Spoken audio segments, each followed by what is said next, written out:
കോഴിക്കോട് വഖഫ് board അവകാശവാദം ഉന്നയിക്കുന്ന വസ്തുക്കളുടെ എണ്ണം ഓരോ ദിവസവും കൂടി വരികയാണ്. ഇതിനോടകം 15-ലധികം പേർക്ക് വഖഫ് നോട്ടീസ് ലഭിച്ചു കഴിഞ്ഞു. തങ്ങൾക്കും വഖഫ് നോട്ടീസ് വരുമോ എന്ന ആശങ്കയിലാണ് കോഴിക്കോട്ടുള്ള സാധാരണക്കാർ. അനഘ ഹർഷൻ തന്നെ ചേരുന്നു. അനഘ, നമുക്കറിയാം ഓരോ ദിവസവും കോഴിക്കോട് നിന്ന് വരുന്ന വാർത്തകൾ ആശങ്കാജനകമാണ്. കോഴിക്കോട് എന്ന് പറയുമ്പോൾ കോഴിക്കോടിൻ്റെ വിവിധ പ്രദേശങ്ങളുണ്ട്. വടകരയിലടക്കം നമ്മൾ കണ്ടതാണ്. ഒരു ഹോട്ടൽ നടത്തി ജീവിതം മുന്നോട്ട് കൊണ്ടുപോകുന്ന ഒരു വയോധികൻ്റെ സ്വന്തം ഭൂമിയിലടക്കം വഖഫ് ബോർഡ് നോട്ടീസുകൾ കൊടുക്കുകയാണ്. ഇത് ഞങ്ങളുടെ ഭൂമിയാണ് എന്ന് അവകാശപ്പെട്ട് നിരവധി ആളുകൾ ആശങ്കയിലാണ്. അങ്ങനെ തന്നെയല്ലേ അനഘ?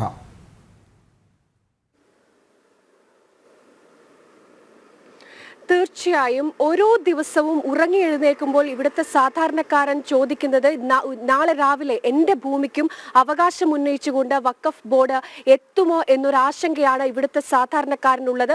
ആ രീതിയിലാണ് ദിവസവും ഓരോരുത്തർക്കും ഇവിടെ വഖഫ് നോട്ടീസ് ലഭിച്ചുകൊണ്ടിരിക്കുകയാണ്. ഈ കോഴിക്കോട് ഭാഗത്ത് ആദ്യം വഖഫ് നോട്ടീസ് ലഭിച്ചത് ബാലകൃഷ്ണൻ എന്ന് പറയുന്ന ഒരാൾക്കായിരുന്നു. അദ്ദേഹത്തിൻ്റെ 30 സെന്റ് ഭൂമിയിലായിരുന്നു വഖഫ് ആദ്യം അവകാശവാദം ഉന്നയിച്ചത്. പിന്നീട് വടകരയിലുള്ള ഒരു ശ്രീധരൻ എന്ന് പറയുന്ന ഏറ്റവും സാധാരണക്കാരനായ ഒരു ഹോട്ടൽ ഉടമയ്ക്കായിരുന്നു ഈ വഖഫ് നോട്ടീസ് വന്നിരിക്കുന്നത്. അങ്ങനെ വടകരയിൽ തന്നെ മറ്റ് നിരവധി ആളുകൾക്ക് ഇത്തരത്തിൽ വഖഫ് നോട്ടീസ് ലഭിച്ചിട്ടുണ്ട്. ഒരു രമേശൻ, ഇത്തരത്തിൽ നിരവധി ആളുകൾക്കാണ് ദിനം പ്രതി വഖഫ് നോട്ടീസ് ലഭിച്ചുകൊണ്ടിരിക്കുന്നത്. ഈ വടകരയിലെ ശ്രീധരന്റെ കാര്യം തന്നെ എടുത്തു കഴിഞ്ഞാൽ ഏറെ പ്രസക്തമാണ്. കാരണം അദ്ദേഹം തൻ്റെ കയ്യിൽ എല്ലാ രേഖകളും ഉള്ളത് കൊണ്ട് തന്നെ വഖഫ് ട്രൈബ്യൂണലിനെ സമീപിച്ചിരുന്നു. പക്ഷേ ട്രൈബ്യൂണൽ ഒരിക്കലും ഇരയ്ക്കൊപ്പം നിൽക്കുന്ന രീതിയായിരുന്നില്ല അവിടെ തുടർന്നത്. വഖഫ് ട്രൈബ്യൂണൽ എല്ലാ രേഖകളും പരിശോധിച്ചതിന് ശേഷവും ഈ ശ്രീധരനൊപ്പമാണ് നീതി എന്നറിഞ്ഞതിന് ശേഷവും വഖഫ് ബോർഡിനൊപ്പമാണ് നിന്നത്. അത് വഖഫ് ബോർഡിന്റെ ഭൂമി ആണ് എന്നൊരു വാദം തന്നെയാണ് അന്ന് വഖഫ് ട്രൈബ്യൂണൽ എടുത്തിരുന്നത്. അങ്ങനെ ഒരു അവസ്ഥയിലാണ് ശ്രീധരനെ പോലുള്ള സാധാരണക്കാർ, ശ്രീധരന് തൊട്ടടുത്തുള്ള നിരവധി കടകളുണ്ട്, ആ കടകളിലേക്ക് കൂടി ഈ വഖഫ് നോട്ടീസ് ലഭിച്ചിട്ടുണ്ട് എന്നാണ് നമുക്ക് ലഭിക്കുന്ന വിവരം. അത്തരത്തിൽ നിരവധി ആളുകൾക്ക് ഇത്തരം വഖഫ് നോട്ടീസ് ലഭിക്കുന്നുണ്ട്. അവരൊക്കെ തന്നെ ഏറെ ആശങ്കയിലാണ്. കാരണം തങ്ങൾ എങ്ങോട്ട് പോകും, തങ്ങൾ എന്ത് ചെയ്യും എന്നൊരു ചോദ്യമാണ് അവർ ഉന്നയിക്കുന്നത്. അതിന് ഏറ്റവും പ്രധാനപ്പെട്ട മറ്റൊരു കാര്യം ഈ വഖഫ് ബോർഡിന്റെ ഈ വഖഫ് നിയമത്തിലെ ഏറ്റവും പ്രധാനപ്പെട്ട ഒരു കാര്യമുണ്ട്. വഖഫ് നിയമത്തിലെ 3-ാം വകുപ്പ് പറയുന്ന ഒരു കാര്യമാണ്. അത് നമ്മളിവിടെ വിസ്മരിക്കാൻ പാടില്ല.